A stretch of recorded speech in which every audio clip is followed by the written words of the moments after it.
नमस्कार, मेरो स्कुल प्लेटफर्ममा तपाईलाई स्वागत छ। यस भिडियोमा हामी कजेस अफ क्लाइमेट चेन्जका बारेमा चर्चा गर्नेछौँ। सो क्लाइमेट चेन्ज किन भइरहेछ त्यसका बारेमा हामी यहाँ बुझ्नेछौँ। सो फर्स्ट कज छ हाम्रो release of methane gas due to the process of decaying garbage and dead bodies of organisms. So methane gas पनि एउटा हाम्रो ग्रीन हाउस ग्यास हो। सो मिथेन ग्यास पनि यदि रिलीज भयो हाम्रो एटमोस्फियरमा भने त्यसले पनि हाम्रो क्लाइमेट चेन्ज गराउन सक्छ। सो ती मिथेन ग्यासहरू कहाँबाट रिलीज हुन्छन् भने तिनीहरू हुन्छन् डिकेइङ गार्बेजबाट भने डेड बडिज अफ अर्गानिजम्सहरूबाट। र अहिले जब एक्चुअली यो चेन रियाक्सनमा भइरहेछ र त्यसबाट मिथेन ग्यास रिलीज भएर सबै प्रोसेसबाट मिथेन ग्यास रिलीज भएर यसले टेम्परेचर बढाउँछ र टेम्परेचर बढेर डिफरेन्ट जुन ग्लेसियर्सहरू छन् तिनीहरू पनि मेल्ट भइरहेछन्, डिफरेन्ट आइस शीट्सहरू मेल्ट भइरहेछन् र तिनीहरूले भित्र दबेको जुन ग्रीन हाउस ग्यासेसहरू छन् लाइक करोडौँ सालदेखि जमिनभित्र दबेर बसेको ग्रीन हाउस ग्यासेसहरू छन् तिनलाई पनि रिलिज गरिरहेछन्। सो यो चेन रियाक्सनको रूपमा चल्दै गइरहेछ। भने सेकेन्ड हाम्रो कज छ emission of carbon dioxide due to volcanic eruption, deforestation, burning fossil fuel and burning of biofuel. So यहाँ हामी हेर्न सक्छौँ कि यहाँ हाम्रो एउटा नेचुरल कज पनि यहाँ जोडिएको छ भने बाँकी तीनटै हाम्रो एउटा एन्थ्रोपोजेनिक कजेसहरू वा ह्युमन कजेसहरू छन्। त्यसमध्ये डिफोरेस्टेसन भनेको हामीले लाइक रुख काट्नु, रुख मासिनु हो, जङ्गल मासिनु हो भने अर्को छ हाम्रो बर्निङ फसिल फ्युल जुन कि एक्चुअली मेन रिजन छ। यी सबैमध्ये मेन रिजन हाम्रो बर्निङ फसिल फ्युल नै छ भने अर्को छ बर्निङ बायोफ्युल। सो यी सबै रिजनहरूको कारणले नै हाम्रो क्लाइमेट चेन्ज भइरहेछ। ओके भने अब हामी आफ्नो थर्ड नम्बरमा हौँ। थर्ड नम्बरमा हाम्रो भनिएको छ continental drift, that is the motion of continental plates towards or against or below each other.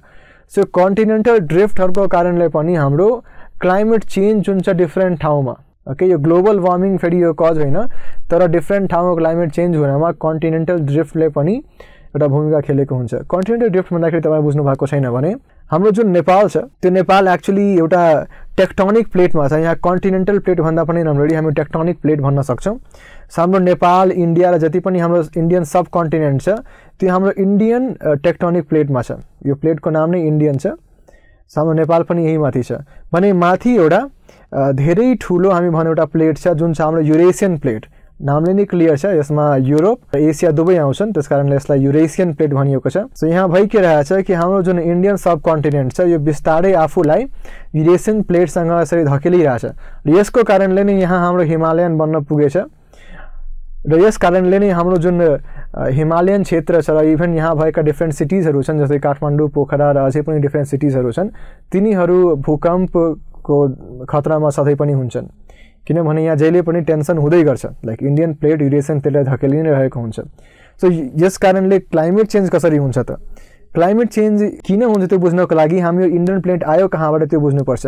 एक्चुअलीमा Indian plate was a part of Antarctica. So Indian plate हाम्रो एन्टार्क्टिकाबाट आएछ जहाँ कि हाम्रो जुन जमिन छ वा इन्डियन प्लेट एक्चुअली टोटल नै भनौँ त्यो पुरा फ्रोजन हुन्छ होइन। सो पुरा फ्रोजन हुन्छ भने त्यो फ्रोजन भएको ठाउँमा अहिले तपाईँ हेर्नुहुन्छ भने चारैतिर केही फ्रोजन लागिरहेछ।